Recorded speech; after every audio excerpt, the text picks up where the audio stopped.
নবী সুলাইমান আলাইহিস সালামের বিরাট বড় রাজত্বের পাখি, এ পাখির নাম হুদহুদ। শুনে যাবেন হুদহুদ। এই হুদহুদের আল্লাহ একটা চোখ দিয়েছিল, সুন্দরের চোখ দিয়ে হুদহুদ জমিনের নিচে যখন তাকাইতো, জমিনের অতল গহ্বরে সোনা দানা মণি মুক্তা এবং খনিজ সম্পদ কোথায় আছে এই হুদহুদের চোখের রাডারে ধরা পড়ে যেত। নবী সুলাইমানকে হুদহুদ জেগে বলতো, আল্লাহর পয়গম্বর, এই মাটির নিচে সোনা দানা লুকানো আছে। হুদহুদের চোখের রাডার এতই গভীর ছিল, মাটির অতল গহ্বরে কত শত ফিট নিচে পানি আছে, মাটি আছে এবং কত ফিট নিচে এই খনিজ পদার্থ আছে, হুদহুদের চোখের রাডারে ধরা পড়ত। আপনি একটু চিন্তা করেন, দুনিয়ার একজন নবীর খেদমত করার কারণে হুদহুদের চোখের রাডার যদি এত বড় হয়ে থাকতে পারে, তাহলে আপনি বলেন তো নবুয়তের চোখের পাওয়ার কত হতে পারে। এই জন্য রাহমাতুল লিল আলামিন নবীজি মদিনায় বসে বসে আরশে মুআল্লা, জান্নাত ও জাহান্নামের খবর বলে দিতে পারতেন, এবং আসমান ও জমিন জগতের খবর এবং কবরের খবর আমার রাসূল বলে দিত। একবার আওয়াজ তুলে বলা যাবে কে মারহাবা। বিশ্বাস হয় না? যেমনি বলতেছেন মনে হয় সন্দেহ আছে। একসাথে বলেন বিশ্বাস হয় না। জোরে আওয়াজ তুলে জোরে বলেন হয় না। আরো জোরে বলেন হয়। একসাথে বলেন হয়। যদি না হয় তো কোরআন থেকে বুঝে যান। আল্লাহ আলাম তারা, আপনি কি দেখেন না? আন্নাল্লাহ ইয়াসজুদু লাহু মান ফিস সামাওয়াতি ওয়া মান ফিল আরদ, আসমান ও জমিনের ভিতরে যাহা কিছু আছে সব আমাকে সেজদা দেয়। আপনি কি দেখেন না নবী? একসাথে বলেন আল্লাহু আকবার। तमाम সৃষ্টি সব আল্লাহকে সেজদা দেয়। একসাথে বলেন কাকে দেয়? আল্লাহকে। কি কি সেজদা দেয় তাও আল্লাহ কোরআনে বলছে। الشمس والقمر والنجوم والجبال والشجر والدواب وكثير من الناس। কোরআন শরীফ ভালো লাগে? ভালো লাগে। কোরআন শরীফ ভালো লাগে? কার কালাম? একসাথে বলে। কোনো সন্দেহ টন্দেহ আছে? ভুল ত্রুটি আছে? এই কোরআন আল্লাহ তার রাসূলের কালবে নাজিল করছেন। 23 বছরের জীবনে 22,000 বার জিব্রাইলের আগমনে 114টি সূরার বিন্যাসে 6,666 আয়াতের মাধ্যমে আল্লাহ তার রাসূলের কালবের ভিতরে এই কোরআনকে আল্লাহ জমা করেছেন। এই কোরআন কত দামি আপনাদেরকে একটু বুঝাই দিয়ে যাই। আল্লাহ তার কোরআনে নিজেই কোরআনের ওয়াজ করছেন। লাউ আনজালনা হাদাল কুরআন আলা জাবাল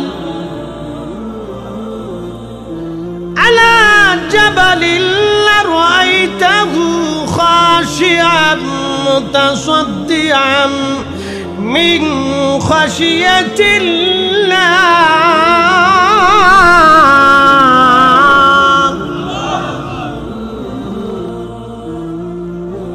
আল্লাহ বলেন হুজুর, লাউ আনজালনা হাদাল কুরআন আলা জাবাল, কোরআন যদি আমি পাহাড়ের উপরে নাজিল করতাম, লারাআইতাহু খাশিআন মুতাসাদ্দিআন মিন খাশিয়াতিল্লাহ, আপনি দেখতেন আমি খোদার ভয়ে এই পাহাড় গলে গলে মিসমার হয়ে যাইত।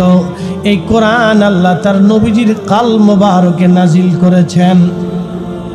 তাহলে বুঝে যান সেই কাল কত বড় ওজনওয়ালা হতে পারে। এই জন্য কেউ যদি বলে রসুল আমাদের মতো আর আমরা নবীর মতো, এটা ডাহা একেবারে মিথ্যা কথা। বিশ্বাস হয় নাই আপনাদের? আর বুঝাইতেছি হয় নাই, এখনো হয় নাই, এখনো হয় নাই, বিশ্বাস হয় নাই, আরো বুঝাইতেছি। সহিহ বুখারীর দিকে চলে যান। সহিহ বুখারী শরীফের একখানা হাদিস, কিতাবুস সাওমের ভিতরে হাদিসখানা নকল করা হয়েছে। আম্মা জান আয়েশা সিদ্দিকা নবীজিকে জিজ্ঞেস করলেন, ইয়া রাসূলুল্লাহ, আপনি কি বেপরে ঘুমিয়ে যান? নবীজি তাহাজ্জুদের সময় বেতের পড়তেন, তাহাজ্জুদ পড়তেন 8 রাকাত, বেতের নামাজ পড়তেন 3 রাকাত। এই মোট 11 রাকাত নামাজ তাহাজ্জুদের সময় নবীজি পড়তেন। রাসূল কখনো তাহাজ্জুদ কাজা করতেন না, কারণ আল্লাহ আইন করে দিয়েছিলেন। আল্লাহ বললেন, ومن الليل فتهجد به نافلة لك عسى أن يبعثك ربك مقاما محمودا।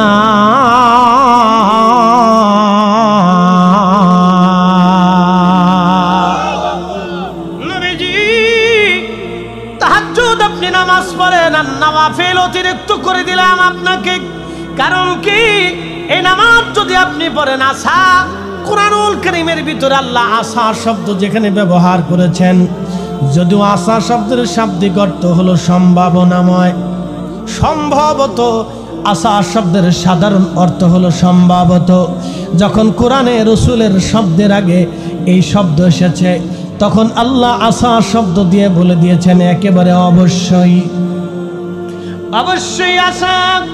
ইমাম ইবনে কাসির তাফসীর ইবনে কাসিরের মধ্যে লিখতেছেন, আসা শব্দ দিয়ে আল্লাহ একেবারে অবশ্যম্ভাবী করে দিলেন। অবশ্যই হে রাসূল, আপনি যদি তাহাজ্জুদ পড়েন, আমি আল্লাহ আপনাকে একটা প্রতিদান দিব, মাকামে মাহমুদ ওয়ালা বানিয়ে দিই। মহাশরের কঠিন মাঠে আমি আল্লাহ রাব্বুল আলামিনের আরশে মুআল্লার ডানে আপনার জন্য আমি আসন বরাদ্দ করে দিয়ে মাকামে মাহমুদ ওয়ালা বানায়া সর্বোচ্চ সম্মানের অধিকারী বানায়া দিব। একসাথে জবান খুলে জোরে বলেন আল্লাহু আকবার। আমরা সেই মহান নবীর উম্মত, যখন কিয়ামতের ময়দানে সব নবীদের কপালের মধ্যে ভাঁজ পড়ে যাবে, গুনার কারণে না, নবীদের চিন্তা আসবে আল্লাহর কাহারিয়াত কিভাবে কমানো যায়, আল্লাহর রাগ আজকে কি করে কমানো যায়। সমস্ত নবীরা সূরা তাকাসুরের তাফসীরের মধ্যে এসেছে, সমস্ত নবীদের কপালের মধ্যে ভাঁজ এসে যাবে, আল্লাহর কাহারিয়াত কি করে আজকে কমানো যাবে। ঠিক ওই সময় আমার নবীজি থাকবেন আরশে মুআল্লার ডানে, আল্লাহর দেওয়া আসনে, মাকামে মাহমুদের আসনে বসা। সবাই থাকবে সেজদার মধ্যে পড়ে, মুকাররাবিন ফেরেশতারা পর্যন্ত থরথর করে কাঁপতে থাকবে। না জানি প্রভুর হুকুম আমরা ঠিক মতো আদায় করেছিলাম কিনা। সমস্ত জিনেরা সেজদার মধ্যে পড়ে কাঁপতে থাকবে, সমস্ত মানব গোষ্ঠী সেই দিন আল্লাহর সামনে সেজদায় পড়ে থরথর করে কাঁপতে থাকবে। না জানি আল্লাহর সাথে কোন ভুল অন্যায় আজ করে ফেলেছিলাম। আহা, সেই দিন আমার নবীজি একমাত্র ভয় এবং বিহবল ছাড়া, চিন্তামুক্ত ছাড়া সেই দিন আল্লাহর আরশে মুআল্লার ডানে বসে থাকবেন। তিনি মেহবুবে আলা, তিনাকে হাবিবুল্লাহ বলা হয়, তিনি রাহমাতুল লিল আলামিন। আমরা সেই নবীর উম্মত, কথা বলেন ঠিক কিনা? আল্লাহু আকবার ওয়ালিল্লাহিল হামদু। বিসমিল্লাহির রাহমানির রাহিম।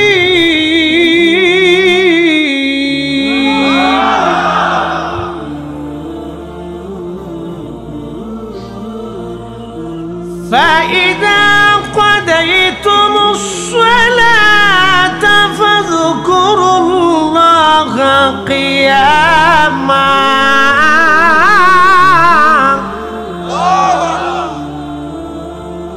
কোরআন মানেন?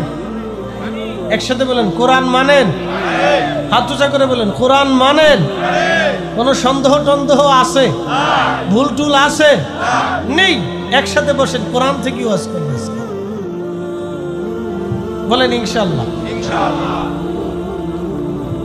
فإذا قضيتم الصلاة فاذكروا الله قياما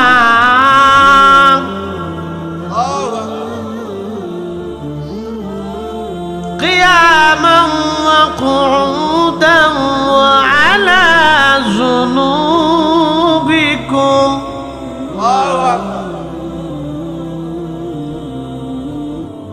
فإذا قضيتم الصلاة নামাজ শেষ করেছো, ফাযকুরুল্লাহ, আমি আল্লাহ জিকির করো। কিয়ামা, দাঁড়িয়ে যদি থাকো দাঁড়ায়া করো।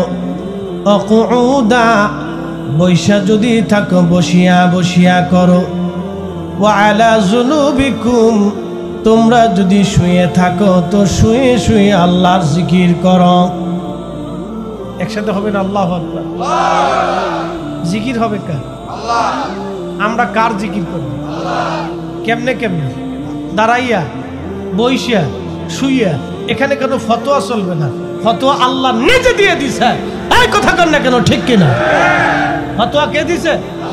দুনিয়ার আর কারো ফতোয়া না, একবার আল্লাহ সরাসরি ফতোয়া দিছে। কথা কর না কেন? আর কারো ফতোয়া চলবে না, এ সোজা হিসাব। হযরত সাইয়েদুনা ইউনূস আলাইহিস সালাম মাছের পেটের ভিতরে, খুবই মনোযোগের সাথে শুনবেন। বর্তমানে ওমানের একটা অঞ্চল আছে, এই ওমানের অঞ্চলের নাম হচ্ছে নিনুয়া। এই নিনুয়াতে প্রচুর পরিমাণে ফসল হয় এবং খুবই উর্বর এলাকা নিনুয়া। আরবের সব জায়গা মরুভূমি নাই, কিছু এলাকা আছে বড় উর্বর এলাকা। সৌদি আরবের একটা উর্বর এলাকার নাম হচ্ছে তায়েফ, খুব সুন্দর উর্বর এলাকা, চমৎকার ফসল হয় তায়েফে। সিরিয়ার একটা উর্বর এলাকা হচ্ছে গোলান মালভূমি।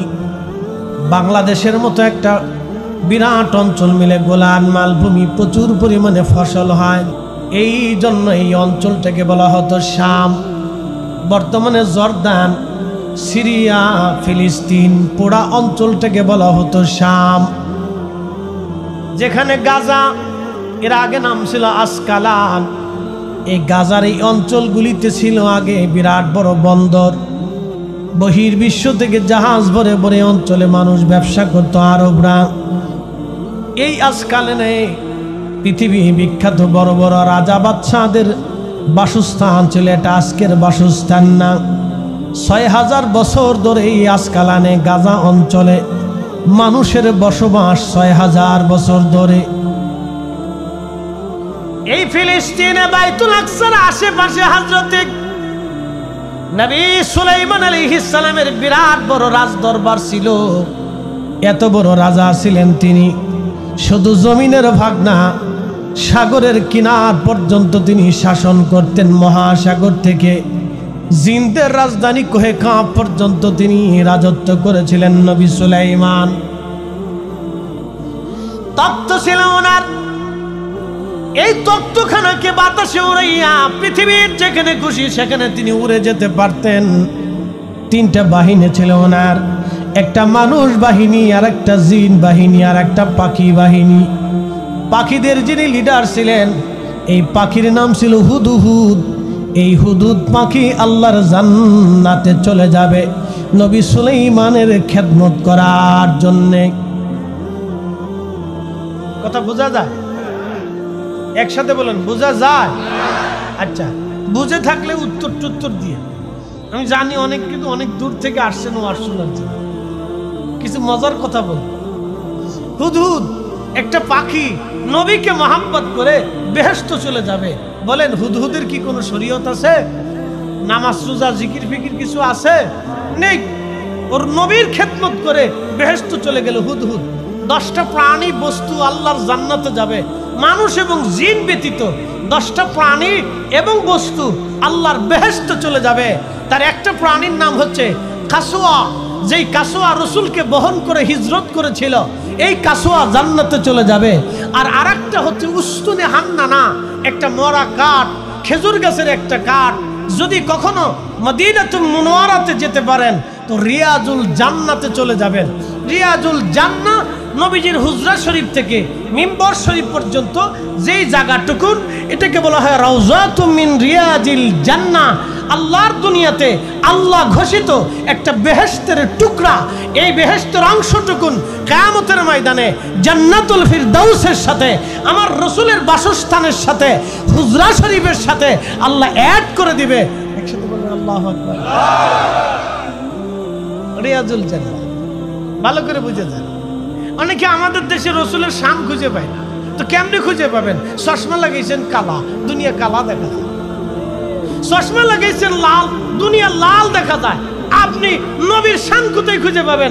চশমা লাগাইছেন মুহাম্মদ ইবনে আব্দুল ওয়াহাব নজদির চশমা, যার কারণে এই চশমা দিয়া কোরআনের দিকে তাকাইলে রসুলের শান খুঁজে পাবেন না, হাদিসের দিকে তাকাইলে নবীর শান খুঁজে পাবেন না। আরে নবীর শান খোঁজার জন্য কোরআন হাদিসের দিকে না তাকালেও চলবে, যদি আমার রসুলের দিকে তাকান তো রসুলের শান আপনি নিজেই পেয়ে যাবেন। কথা বলে ঠিক না বেটা? রসুলের শান খুঁজতে হলে তো উহুদের পাহাড়ে চলে যান, এখনো শান জিন্দা আছে। অনেকে সৌদি আরব থেকে ঘুরে টুরে আসার পরে সে উল্টে পাল্টে বকতে থাকে। মাঝে মধ্যে চিন্তা করি, লোকের কি ভূতে ধরলো, না জিনে ধরলো, না শতানে ধরলো, আল্লাহ জানে।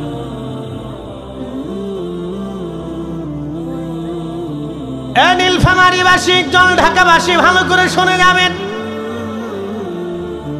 বাইতুল আকসাতে 70,000 নবী নামাজ পড়েছেন। বাইতুল আকসার ভিতরে আপনি রিয়াজুল জান্নাহ খুঁজে পাবেন না। হারাম শরীফে 2,24,000 নবী রাসূল হারাম তাওয়াফ করেছে। বাইতুল আকসা এইখানে আপনি রিয়াজুল জান্নাহ পাবেন না। শুধু মদিনাতে আমার রাসূল একা নামাজ পড়লেন। একজন নবী একটা মসজিদে নামাজ পড়েছেন, মসজিদে নববী মদিনাতুল মুনাওয়ারা। এ আমার রাসূল হুজরা শরীফ থেকে মিম্বার শরীফ থেকে হুজরা শরীফে বারে বারে গেলেন আসলেন। যাওয়ার আসার কারণে আমার রব আমার আল্লাহ এই জায়গাটাকে রওজাতুম মিন রিয়াজিল জান্নাহ বানিয়ে দিয়েছেন। একসাথে জবান খুলে আওয়াজ তুলে বলেন আল্লাহু আকবার। কাজী নজরুল লিখেছেন, শ্রেষ্ঠ নবী দিলাম রে তরিয়ে নিতে রোজা হাসরে, পথ না ভুলি তাই তো দিলে পাক কুরআনের বাণী। খোদা তোমার মেহেরবানি, সুন্দর ফুল সুন্দর ফল মিঠা নদীর পানি। খোদা তোমার মেহেরবানি। নীলফামারীবাসী, নবী সুলাইমান আলাইহিস সালামের বিরাট বড় রাজত্বের পাখি, এ পাখির নাম হুদহুদ। শুনে যাবেন হুদহুদ। এই হুদহুদের আল্লাহ একটা চোখ দিয়েছিল। সুন্দরের চোখ দিয়ে হুদহুদ জমিনের নিচে যখন তাকাইতো, জমিনের অতল গহ্বরে সোনা দানা মণি মুক্তা এবং খনিজ সম্পদ কোথায় আছে এই হুদহুদের চোখের রাডারে ধরা পড়ে যেত। নবী সুলাইমানকে হুদহুদ ডেকে বলতো, আল্লাহর পয়গম্বর, এই মাটির নিচে সোনা দানা লুকানো আছে। হুদহুদের চোখের রাডার এতই গভীর ছিল, মাটির অতল গহ্বরে কত শত ফিট নিচে পানি আছে, মাটি আছে এবং কত ফিট নিচে এই খনিজ পদার্থ আছে, হুদহুদের চোখের রাডারে ধরা পড়ত। আপনি একটু চিন্তা করেন, দুনিয়ার একজন নবীর খেদমত করার কারণে হুদহুদের চোখের রাডার যদি এত বড় হয়ে থাকতে পারে, তাহলে আপনি বলেন তো নবুয়তের চোখের পাওয়ার কত হতে পারে। এই জন্য রাহমাতুল লিল আলামিন নবীজি মদিনায় বসে বসে আরশে মুআল্লা, জান্নাত ও জাহান্নামের খবর বলে দিতে পারত, এবং আসমান ও জমিন জগতের খবর এবং কবরের খবর আমার রাসূল বলে দিত। একবার আওয়াজ তুলে বলা যাবে কে মারহাবা। বিশ্বাস হয় না? যেমনি বলতেছেন মনে হয় সন্দেহ আছে। একসাথে বলেন বিশ্বাস হয় না? জোরে আওয়াজ তুলে জোরে বলেন হয় না? আরো জোরে বলেন হয়? একসাথে বলেন হয়? যদি না হয় তো কোরআন থেকে বুঝে যান। আল্লাহ আলাম তারা, আপনি কি দেখেন না? আন্নাল্লাহ ইয়াসজুদু লাহু মান ফিস সামাওয়াতি ওয়া মান ফিল আরদ। আসমান ও জমিনের ভিতরে যাহা কিছু আছে সব আমাকে সেজদা দেয়। আপনি কি দেখেন না নবী? একসাথে বলেন আল্লাহু আকবার। तमाम সৃষ্টি সব আল্লাহকে সেজদা দেয়। একসাথে বলেন কাকে দেয়? আল্লাহকে। কি কি সেজদা দেয় তাও আল্লাহ কোরআনে বলছে। الشمس والقمر والنجوم والجبال والشجر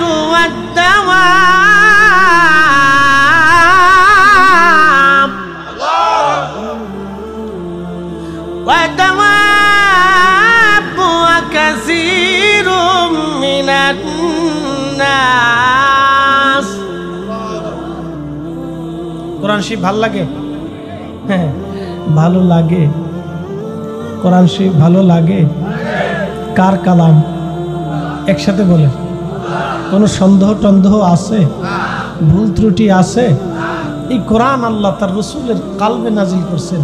23 বছরের জীবনে 22,000 বার জিব্রাইলের আগমনে 114টি সূরার বিন্যাসে 6,666 আয়াতের মাধ্যমে আল্লাহ তার রসুলের কালবের ভিতরে কোরআনকে আল্লাহ জমা করেছেন।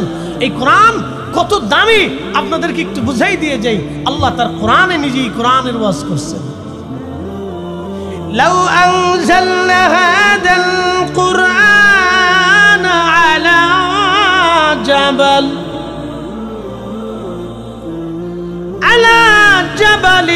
লারাআইতাহু খাশিআন মুতাসাদ্দিআন মিন খাশিয়াতিল্লাহ।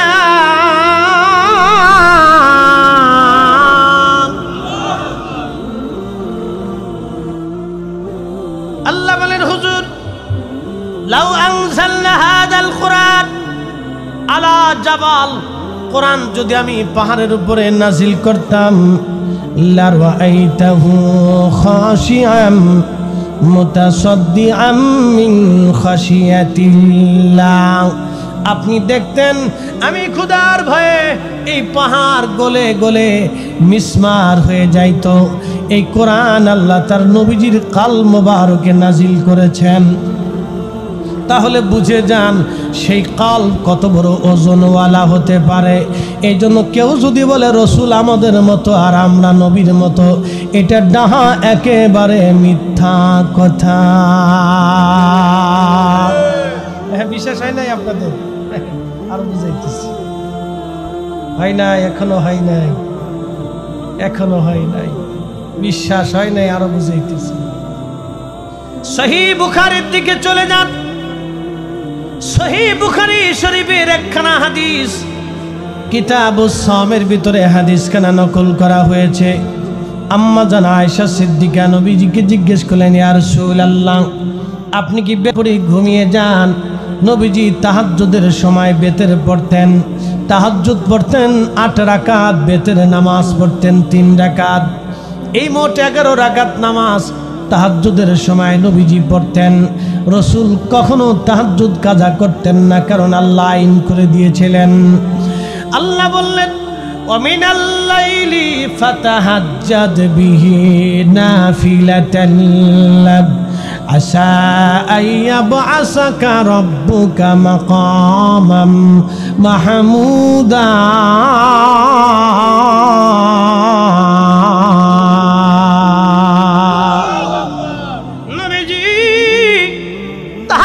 আপনি নামাজ পড়েন আর নওয়াফিল অতিরিক্ত করে দিলাম আপনাকে। কারণ কি, এই নামাজ যদি আপনি পড়েন, আসা, কুরআনুল কারীমের ভিতরে আল্লাহ আসা শব্দ যেখানে ব্যবহার করেছেন, যদিও আসা শব্দের শাব্দিক অর্থ হলো সম্ভাবনাময়, সম্ভবত আসা শব্দের সাধারণ অর্থ হলো সম্ভবত। যখন কোরআনে রসুলের শব্দের আগে এই শব্দ এসেছে, তখন আল্লাহ আসা শব্দ দিয়ে বলে দিয়েছেন একেবারে অবশ্যই, অবশ্যই আসা। ইমাম ইবনে কাসির তাফসীর ইবনে কাসিরের মধ্যে লিখতেছেন, আসা শব্দ দিয়ে আল্লাহ একেবারে অবশ্যম্ভাবী করে দিলেন। অবশ্যই হে রাসূল, আপনি যদি তাহাজ্জুদ পড়েন, আমি আল্লাহ আপনাকে একটা প্রতিদান দিব, মাকামে মাহমুদ ওয়ালা বানিয়ে দি। মহাশরের কঠিন মাঠে আমি আল্লাহ রাব্বুল আলামিনের আরশে মুআল্লার ডানে আপনার জন্য আমি আসন বরাদ্দ করে দিয়ে মাকামে মাহমুদ ওয়ালা বানায়া সর্বোচ্চ সম্মানের অধিকারী বানায়া দিব। একসাথে জবান খুলে জোরে বলেন আল্লাহু আকবার। আমরা সেই মহান নবীর উম্মত, যখন কিয়ামতের ময়দানে সব নবীদের কপালের মধ্যে ভাঁজ পড়ে যাবে, গুনার কারণে না, নবীদের চিন্তা আসবে আল্লাহর কাহারিয়াত কিভাবে কমানো যায়, আল্লাহর রাগ আজকে কি করে কমানো যায়। সমস্ত নবীরা সূরা তাকাসুরের তাফসীরের মধ্যে এসেছে, সমস্ত নবীদের কপালের মধ্যে ভাঁজ এসে যাবে, আল্লাহর কাহারিয়াত কি করে আজকে কমানো যাবে। ঠিক ওই সময় আমার নবীজি থাকবেন আরশে মোল্লার ডানে, আল্লাহর দেওয়া আসনে, মাকামে মাহমুদের আসনে বসা। সবাই থাকবে সেজদার মধ্যে পড়ে, মুকাররাবিন ফেরেশতারা পর্যন্ত থরথর করে কাঁপতে থাকবে। না জানি প্রভুর হুকুম আমরা ঠিক মতো আদায় করেছিলাম কিনা। সমস্ত জিনেরা সেজদার মধ্যে পড়ে কাঁপতে থাকবে, সমস্ত মানব গোষ্ঠী সেই দিন আল্লাহর সামনে সেজদায় পড়ে থরথর করে কাঁপতে থাকবে। না জানি আল্লাহর সাথে কোন ভুল অন্যায় আজ করে ফেলেছিলাম। আহা, সেই দিন আমার নবীজি একমাত্র ভয় এবং বিহ্বল ছাড়া, চিন্তা মুক্ত ছাড়া সেই দিন আল্লাহর আরশে মোল্লার ডানে বসে থাকবেন। তিনি মেহবুবে আলা, তিনাকে হাবিবুল্লাহ বলা হয়, তিনি রাহমাতুল লিল আলামিন। আমরা সেই নবীর উম্মত, কথা বলেন ঠিক কিনা? কিন্তু আফসোস, সেই নবীর উম্মত হওয়ার পরেও আমরা মসজিদে জুতা চুরি করি। আস্তে করে জোরে বলেন, জোরে বলেন। মসজিদের ফ্যান চুরি হয়, মসজিদের দানের বাক্স টাকা খুলে তারপরে চোরে টাকা চুরি করে নিয়ে চলে যায়। বলেন তো, মসজিদের দানের বাক্স ভেঙে টাকা কি কুত্তায় নেয় না মানুষে নেয়? ওই মানুষটা কি হিন্দু না খ্রিস্টান? না, আসতে বলবেন না, জোরে বলেন, তারা কারা? মুসলমানের ভিতরে একদল আছে, তারা মসজিদের টাকা চুরি করে খায়। বলেন, ওরা যদি বাংলাদেশের অর্থমন্ত্রী বানায় দেন তাহলে কি হবে? আসতে পারকে জোরে কর। শেষ শেষ শেষ ফাঁকা। নীলফামারীবাসী এমন একজন নবীর উম্মত আমরা হয়েছি, আল্লাহু আকবার, এত বড় মহা সম্মানের অধিকারী। আহা, কত দামি নবীর উম্মত আমরা, শ্রেষ্ঠ নবীর উম্মত আমরা হলাম। এখনো আদর্শ দিতে পারি নাই। এখানে প্রধান অতিথি মহোদয় বসে আছেন, উনি বিশিষ্ট রাজনীতি ব্যক্তিত্ব। আমরা যদিও কোনো রাজনীতি করি না, আমি কোনো রাজনীতি করি না, কোনো রাজনৈতিক দলের সদস্য আমি না, আমি একেবারে সাধারণ পাবলিক। আমি কোনো রাজনৈতিক দলের সদস্য আমি না, আমি একবারে সাধারণ পাবলিক। ভালো করে শুনে যান, আমরা কবে মানুষ হব জানি না। মালয়েশিয়াতে এই যে যারা ওলি আল্লাহ মানেন না, আপনারা শুনেন, আপনাদের মতো বুকা পৃথিবীতে আছে আমি জানি না। কেন যে মানেন না আমি তাও বুঝি না, আপনাদেরকে একটু বুঝাই। খাজা বাবা আজমিরে যদি সেই দিন আজমির শরীফ থেকে পানিপত প্রান্তরে ধুলি নিক্ষেপ না করতে পারতেন, তাহলে আপনার 14 পুরুষ আজকে কালেমার স্বাদ পাইতো না। এই আসতে কোন কেন? হকটা ঠিক বলে উচ্চারিত করে আওয়াজ তুলে সাক্ষ্য দিতে হয়, কথা বলেন না কেন? আরে শাহজালালী আমিনী মুজাররিদি সেই দিন যদি সুরমা নদীর উপরে জায়নামাজ বিছাইতে না পারতেন, তাহলে আজকের এই মাস, এই মজলিস আপনাদের নসিবে হতো না।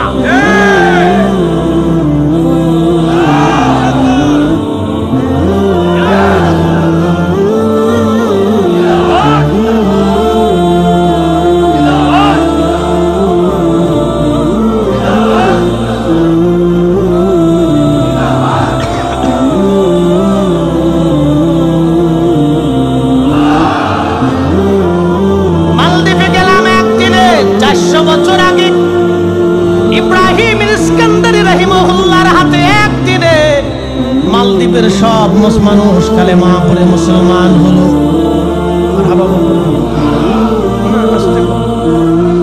আপনারা যে কালেমা দিয়েছেন, ও দেশের বেটারা 100% মুসলমান, 100%। মালদ্বীপের আইনে ও দেশের নাগরিকত্ব পেতে হলে মুসলিম ছাড়া কেউ পাবে না। 100% মুসলমানের দেশ মালদ্বীপ, 100%। 100 জন মুসলমানের ভিতরে একজন মুসলমানের মাথায় টুপি খুব কম পাবেন। আমি 99 জনের মাথায় টুপি দেখি নাই, 99 জনের গায়ে আমি জুব্বা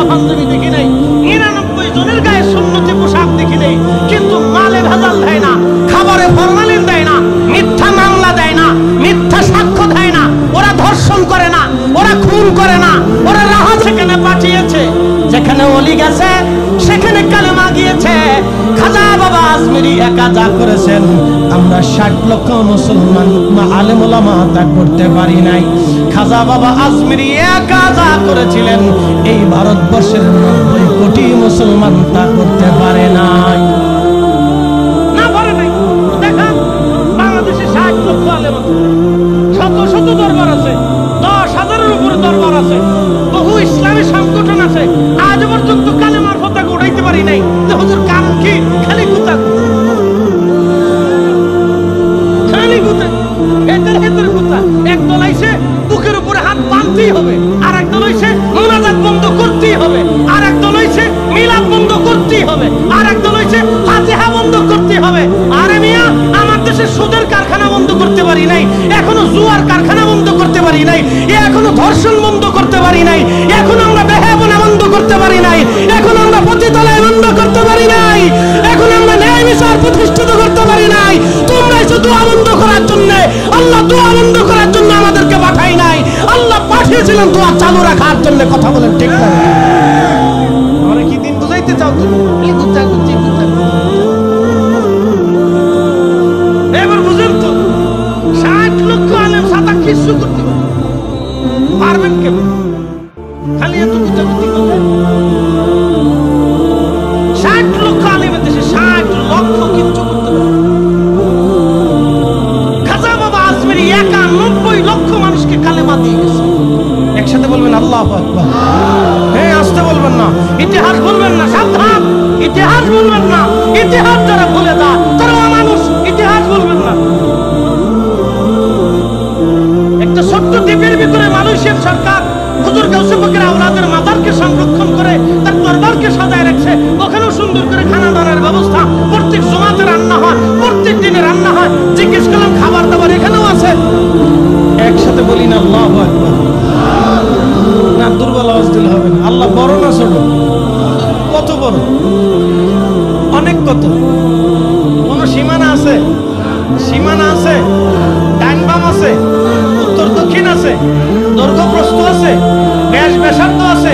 তাহলে বলেন আল্লাহ আকার না নিরাকার? না, জোরে বলেন, আরো জোরে বলেন। যদি বলেন আল্লাহ আকার, তাহলে কিসের মতো? টিস্যুর বক্সের মতো, না মাইকের মতো, না আসমানের মতো, না জমিনের মতো, না মানুষের মতো, না পাহাড়ের মতো? তাহলে আল্লাহ কার মতো? আল্লাহ জবাব দিছে লাইসা কামিসলিহি শাইউন, আমি কারো মতো না, আমার মেসাল হবে না। তোমরা আমাকে মেসাল দিও না, আমার সাথে উপমা দিও না, তুলনা দিও না। এইজন্য আহলে সুন্নাত ওয়াল জামাতের আকীদা আল্লাহ নিরাকার, আল্লাহর কোনো আকার নাই, আল্লাহর কোনো দেহ নাই, আল্লাহ দেহহীন, দেহ বিশিষ্ট না। তিনি আকারে, দৈর্ঘ্যে, প্রস্থে, সময়ের সাথে সম্পৃক্ত না। তিনি অতীত নাই, বর্তমান, ভবিষ্যৎ, কোনো কাল নাই। তিনি কালের সাথে সম্পৃক্ত না, তিনি সময়ের সাথে সম্পৃক্ত না। তিনি আমাদের রব, নিরাকার। কথা বলে ঠিক না বেঠিক?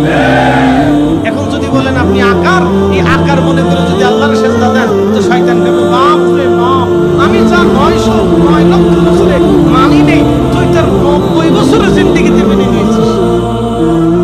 হিসাব করে আকীদা নিয়ে সর্বনাশ হয়ে যাবে। শোনে যাবেন, বাংলাদেশের 300 বছর পরে কালেমা গেল মালয়েশিয়াতে। হুজুর মহিউদ্দিন আব্দুল কাদের জিলানীর কলিজার টুকরা বেটা, রাসূলের আওলাদ, নবীর বংশধর সুলতান আরিফিন ইসমাইল বগদাদি আল হাসানি ওয়াল হুসাইনি। আমি তার মাজার জিয়ারত করে এসেছি। কত চমৎকার সুন্দর খাবার দাবারের ব্যবস্থা সেখানে এখনো আছে। আমি দেখেছি সেখানেও মিলাদ কিয়াম হয়। শুধু বাংলাদেশে এটা নিয়ে বিরাট পাড়াপাড়ি। আমি নিজের চোখে দেখেছি। ইমাম সাহেব হুজুরের সাথে ওই মসজিদে নামাজ পড়েছি, যে মসজিদ 900 বছর আগে করা হয়েছে। সেই মসজিদে আমি ইমাম সাহেবের সাথে নামাজ পড়েছি। নামাজ পড়ার পরে ইমাম সাহেব আমাদেরকে নিয়ে মিলাদ শরীফ পড়লেন। ও দেশে পাড়াপাড়ি নাই।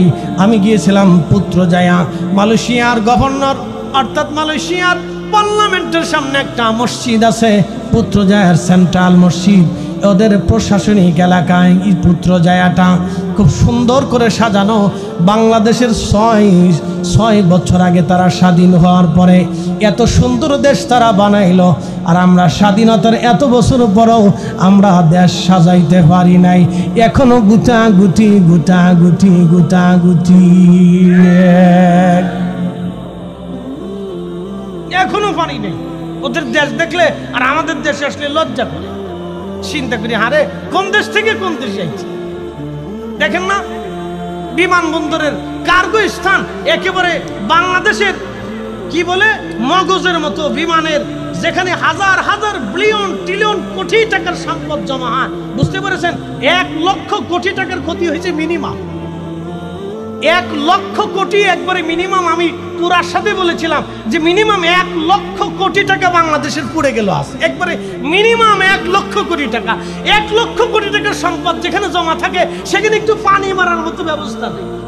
ইস, মাঝে মধ্যে দেখলে লজ্জা করে, কোন দেশে বাস করে সেখানে একটু পানি মারবে সেই সিস্টেম পর্যন্ত রাখে।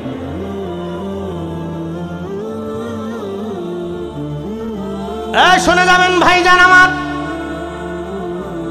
মালয়েশিয়ার সে আল্লাহর ওলির মাজার শরীফে জিয়ারত করার আগে সাগরের ঘাটে আমি ওয়াশরুমে গেলাম, পেশাব করে ওযু করে স্পিড বোটে আমরা উঠব।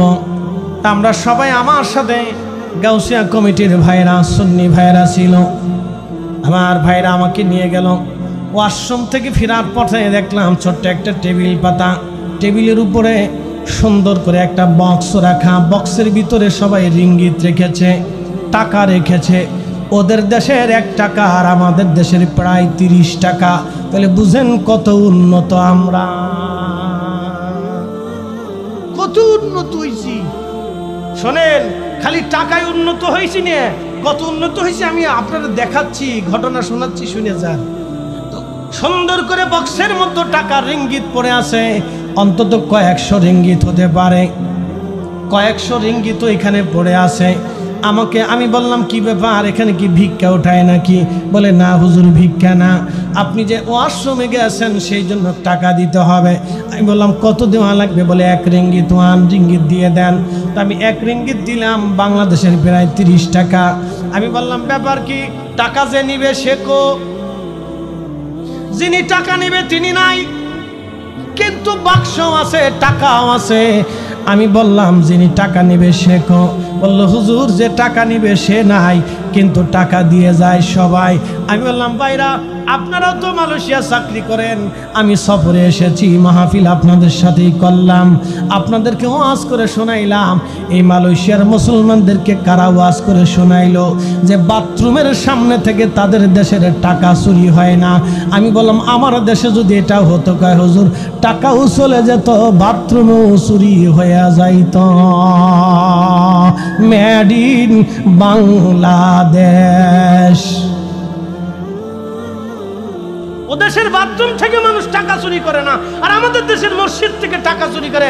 বুঝেন মানসিকভাবে আমরা কতটা বিকারগ্রস্ত, কতটা অসুস্থ আপনি বুঝে যান। ভোট তো ভালো মানুষের দিবেন না, নির্বাচনে সারা বছর মার্কা আছে নি রে, আছে বলে কোন সে মার্কা? কলস। আরো জোরে কলস। জোর হয় না কলস। ওই যে সারা মাস ধরে কলস কলস কি চিল্লাইছে বদনাওয়ালা। আগের দিন রাত্রিবেলা এসে 5000 টাকা দেখবে, বাড়ি ভোট কয়টা রে? বলে 5টা আছে। ধর 5000 টাকা দিলাম। পরের দিন যাইয়া 10টার সময় প্রথমেই ঢুকে বিসমিল্লাহ কইয়া সারা মাস ধরে কলসের জিকির করছে। একবারে প্রথমে যে বদনামারকে ঠাস ঠাস ঠাস ঠাস করে মেরে দিচ্ছে। Made in Bangladesh. তো কপাল আমারটা ফুরবে না তো মালয়েশিয়ারটা ফুরবে নাকি?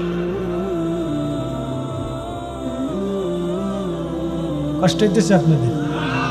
চলবে না বন্ধ হবে? বেজার টেজার হইছে। আগে কইছি আমি কোনো রাজনীতি করি না, এই জন্য বদনার কলসি মেরে দিছি। যা কেন কোন মার্কার কথা বলবো, কোন মার্কা বেজার হবে দরকার নেই। আমার কোনো মার্কা টার্কা নেই, আমার একটাই মার্কা, বিসমিল্লাহি ওয়া আলা মিল্লাতি রাসূলিল্লাহ, নবীর দল। কথা কন না ঠিক কিনা?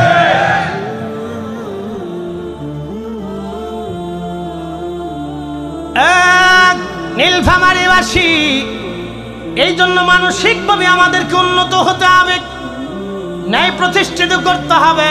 আল্লাহর নবী বলেন আমার উম্মতরা কিয়ামত দুনিয়াতে আসবে ইদাস সামাউ ফাতারাত ওয়া ইদাল কাওয়াকিবু তাসারাত ওয়া ইদাল বিহারু ফুজ্জিরাত ওয়া ইদাল কুবুরু বুসিরাত।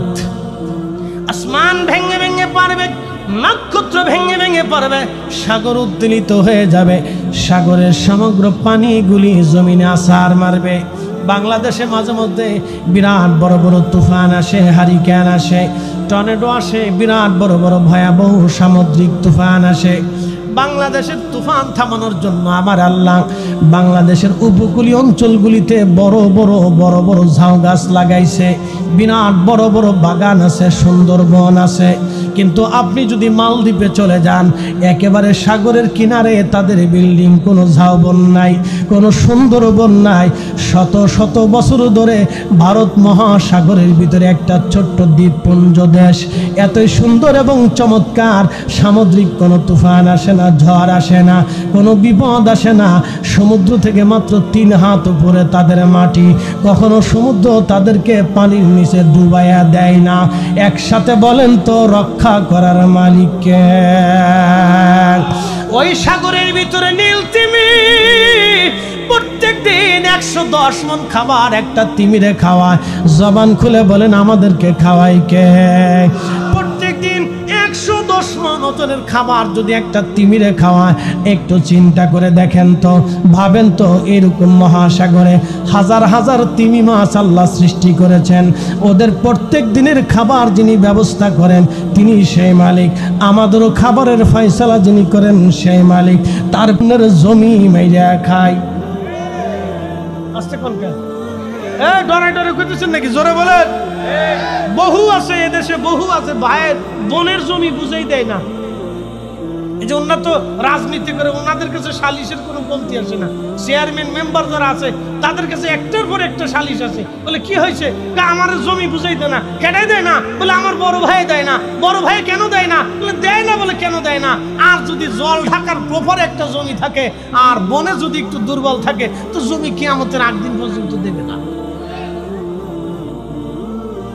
মুসলমান আবার এরা আবার হজে যায়, কাবা শরীফ ধরে দোয়া করে, শয়তানে হাসে, কই বাপ রে বাপ, তুই আমার সিটু বড় সিটার।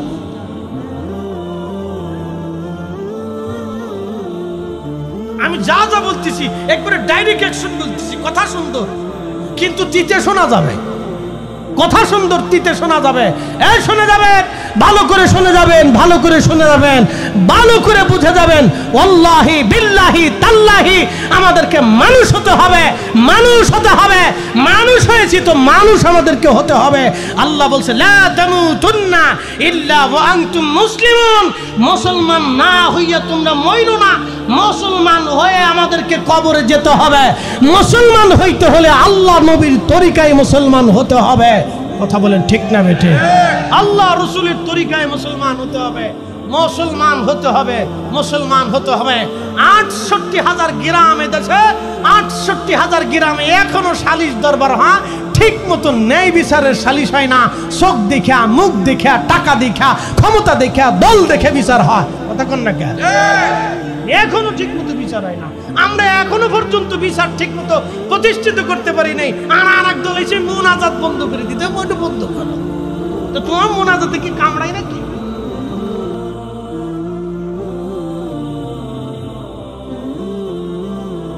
কষ্ট হইতেছে আপনাদের? শক্ত কি বেশি বলে ফেললাম? আমি শক্ত বলি না, বেশি শক্ত বলি না। হুজুর কেন বলি না? উদু ইলা সাবিলি রাব্বিকা বিল হিকমাতি ওয়া মাউইদাতিল হাসানা। আল্লাহ বলছে সুন্দর শব্দ দিয়ে মানুষকে দাওয়াত করো, কোরআন সুন্নাহ দিয়ে দাওয়াত করো। শব্দ যেন তোমার সুন্দর থাকে, ভালো ব্যবহার দিয়ে মানুষকে দাওয়াত করো। এই জন্য আমার পীর মুর্শিদের জিন্দেগিতে কখনো দেখবেন না কাউকে একটা ধমক পর্যন্ত দিছে। জাকের ভাইরা কথা কন নাকি? জোরে বলেন না, না জোরে বলেন, জোরে বলেন, হাত উঁচা করে বলেন। আমার হুজুরের জীবনে গীবত আছে? জোরে বলেন, গীবত আছে? মিথ্যা দেখেছেন? ধমক দেখেছেন? গালি দেখেছেন? কখনো কি হুজুর কেবলা তুই মই করে কথা বলা দেখেছেন? ছোট হলেও বলতেন বাবা আপনি কেমন আছেন? কি কথা কন নাকি? সুন্দর শব্দ দিয়ে দাওয়াত দিতেন। তার ভাষা ছিল অত্যন্ত মার্জিত, সুন্দর এবং খুব ধৈর্যের অধিকারী ছিলেন। আমরা তো অনেক সময় রাগ হয়ে যাই, সেটে যাই, জজবা চলে আসে, কিন্তু হুজুর কেবলা যেন অনেক ধৈর্যের অধিকারী ছিলেন। সবার সাথে তিনি কথা বলতেন। একসাথে বলবেন না মারাবা। একদিন দরবারে এক ভদ্রলোক গেছে, বিরাট বড় সৌদির জুব্বা, সৌদি থেকে আনছে, মাথায় যে বিড়ে বানছে, বিড়ে বুড়ে তারপর ঘন্টা মুড়ি দিচ্ছে। সৌদি আরবে দেয় না, ঘন্টা মুড়ি দিয়ে পরে বিড়ে মাথায় দেয়, আছে না নি, হেথা মাথায় দিয়ে আসছে। তো হুজুর কেবলার সামনে দাঁড়ায় রয়েছে, তো সেও কিছু বলে না, হুজুরও কিছু বলে না। তো যারা আশেপাশে ছিলেন, হুজুর বলেন, বাবা আমার বাড়ি একজন মেহমান আসছে, ওনার একটু গেস্ট রুমে নিয়ে যান, সুন্দর করে বিছানা করে দেন, আর ভালো করে খাবার দাবার দেন। আমি নির্দেশ না দেওয়া পর্যন্ত ওনার জন্য যত্নে খেদমত যেন ত্রুটি না হয়। হুজুর নির্দেশ দিছে। এই কথা শুনিয়া খাদেম যারা ছিলেন তারা ওনাকে গেস্ট রুমে নিয়ে গেছেন, সুন্দর বিছানা দিছেন, প্রত্যেকদিন ভালো ভালো সুন্দর সুন্দর ফল ফ্রুট খাবার দাবার, মিষ্টি দই টই দিয়ে ভালো মন্দ খাওয়াচ্ছেন। 3 দিন খাওয়া শেষ, লোকটা আবার সামনে এসে চুপচাপ দাঁড়াইছে, কিছু বলে না, হুজুরও কিছু বলে না। হুজুর বললেন, বাবা ওনাকে নিয়ে পুকুরিয়া থেকে সুন্দর করে একটা বাসে উঠাইয়া যেখানে যাইতে চায় সেখানকার বাসের ভাড়া দিয়া সুন্দর করে সিটে উঠাই দিয়ে বসাই দিয়ে আপনারা চলে আসবেন, উনি কিন্তু আমার মেহমান। বলবেন না মারাবা? আচ্ছা। তো লোকেরা জাকের ভাইরা যায় পুকুরি স্ট্যান্ডে আইসা ওনারে সুন্দর করে বাসে উঠাই টুটাই দিয়া দরবার শুবে যায় হুজুর কেবলার সামনে, বলতেছে, হুজুর কি মেহমান আসলো, কিছু বললো না, আপনিও কিছু বললেন না, শুধু চোখে কথা হলো। হুজুর বিষয়টা বুঝলাম না। হুজুর বললেন, বাবা এই লোকটা হলো জাদুকর, আজকে 3 দিন ধরে সে আমাকে বান মেরে জাদু মেরে হত্যা করার জন্য আসছিল। বাবা সে তো আমার বাড়ির মেহমান, কিন্তু 3 দিন ধরে সে চেষ্টা করছে, আল্লাহ আমাকে কুয়তের কেল্লার ভিতরে বন্দি করে রাখছে, ওনার জাদু টাদুতে বাবা কিছু হয় নাই, সে আমার শত্রু হলেও সে আমার বাড়িতে আসছে, সে আমার মেহমান, সেই জন্য আমি রসুলের তরিকায় তাকে সম্মান করছি। আসতে হয়ে গেল না? জোরে কন, এই জাকের ভাইরা আরো জোরে বলেন, একসাথে কন আল্লাহু আকবার, আরো জোরে বলেন আল্লাহু আকবার। আপনার বাড়িতে কেউ গেলে হুজুর কেবলার নির্দেশ কি, কিছু না থাকলেও 1 গ্লাস পানি। এই আসতে বলবেন না, জোরে বলেন, মনে থাকবে? কিছু নাও থাকলে কি হবে? জোরে বলেন, কিছু নাও থাকলে কি হবে? মালয়েশিয়াতে আমি একটা মসজিদ দেখতে গেলাম, চাইনিজদের প্রথম মসজিদ, যদি কোনোদিন যান তো দেখে আসবেন। চাইনিজদের প্রথম মসজিদ, যদি কোনো প্রবাসী থেকে থাকেন তো তার কাছে ঠিকানা দিয়ে বলবেন আসেনি। যদি আমার তথ্য ভুল হয়ে থাকে তাহলে আপনি বলবেন যে ফরিদি সাহেব আপনি মিথ্যা বলেছেন, দুনিয়া ঘোরা মানুষ আমি। ভালো করে শোনেন, সেই চাইনিজদের প্রথম মসজিদ দেখতে গেলাম, শত বছর আগের বানানো। চাইনিজদের ঘর বাড়িতে আপনারা জানেন চিঙ্কু কুঙ্কু, হ্যাঁ ওদের ঘর বাড়ি খুব চিঙ্কু পুঙ্কু কাঠ দিয়ে খুব সুন্দর করে বানায়, মাশাআল্লাহ দেখতেও খুব ভালো দেখা যায়। তো মসজিদও ওদের ঘর বাড়ির সিস্টেমে বানানো। মসজিদের পাশে সেই মিনারা এখনো আছে, যেই মিনারাতে মুসলমানরা আজান দিত। তায়েফে যদি চলে যান, মসজিদে আলী, হযরত আলী রাদিয়াল্লাহু আনহু একটা মসজিদ বানিয়েছিলেন, সেই মিনারা এখনো আছে, সেই মিনারে দাঁড়ায় আজান দিতেন। যদি চলে যাবেন আপনি মালদ্বীপের, সেই প্রথম 400 বছর আগের গড়া মসজিদ, সেই মসজিদের মিনারা এখনো আছে, যেখানে দাঁড়াইয়া মুসলমানরা আজান দিত। হযরত বেলাল মসজিদে নববীর বাহিরে হযরতে বনু নজ্জার গোত্রের এক মহিলা সাহাবীর ছাদ ছিল, সেই ছাদের উপরে দাঁড়িয়ে হযরত বেলাল আজান দিত। এই যেখানে ব্যক্তি বসা আছেন, যদি কোনোদিন হজে যান তাহলে আপনি রিয়াজুল জান্নার ডান পাশে পিছনে একটা ছাদের মতো সুন্দর করে এরকম একটা জায়গা দেখবেন, ওইখানে নবীর মসজিদের মুয়াজ্জিনরা এখনো দাঁড়ায় আজান দেয়, ওখানে বেলাল দাঁড়ায় আজান দিত। সারা জিন্দেগির মুসলমানরা সারা জীবন মসজিদের বাহিরে আজান দিল, আপনি এখন মসজিদের ভিতরে মাইক পাইয়া মসজিদের ভিতরে দাঁড়ায় আজান দেন কোন দলিলে? বলে মন গড়া দলিলে। আপনি এই বেদাত চোখে দেখলেন না, কিন্তু রসুলের দুরূদ সালাম পড়লে খালি বেদাত বলে চিল্লেন, মুনাজাতে গেলে খালি বেদাত বলে চিল্লেন। এই বেদাত চোখে দেখলেন না, মুনাজাতের ভিতরে বেদাত খুঁজে পাইছেন, তার মানে বুঝে গেল ডাল মে কুছ কালা হয়। ভালো করে শুনে যান। আমি মসজিদে গেলাম, যাওয়ার পরে নামাজ পড়লাম, নামাজ শেষ করার পরে দেখি বিরাট বড় ডেকছি। জিজ্ঞেস করলাম ডেকছি কেন? মুসল্লিদেরকে খাবার খাওয়ানো হয়। আমি বললাম বেদাত না? এদেশে বেদাত তেদাত চলে না, এদেশে বাঙালিকে ফতোয়া চলে না। আমি এরপরে বললাম কি ব্যাপার, টেবিলের উপর কলা খা, মুসল্লিরা আসবে কলা দিয়ে তাদেরকে মেহমানদারি করা হয়। আমি বললাম মাশাআল্লাহ, তো ভালোই হয়েছে, আমরা জিলাপি খাওয়াই, এর লেগে জিলাপি হুজুর, আর এরা যে কলা খাওয়ায় তাহলে কলা হুজুর, আর সৌদি আরবের লোকেরা খেজুর খাওয়ায়, এর লেগে তারা খেজুর হুজুর। কি কথা বললে? এগুলি হচ্ছে আমাদের মনস্তাত্ত্বিক সমস্যা, বুঝতে পারছেন? আদার্স কোনো প্রবলেম না। দুনিয়া ঘুরে ঘুরে দেখেন, দুনিয়া ঘুরে দেখেন, ওলি যেখানে গেছে ইসলাম সেখানে গেছে।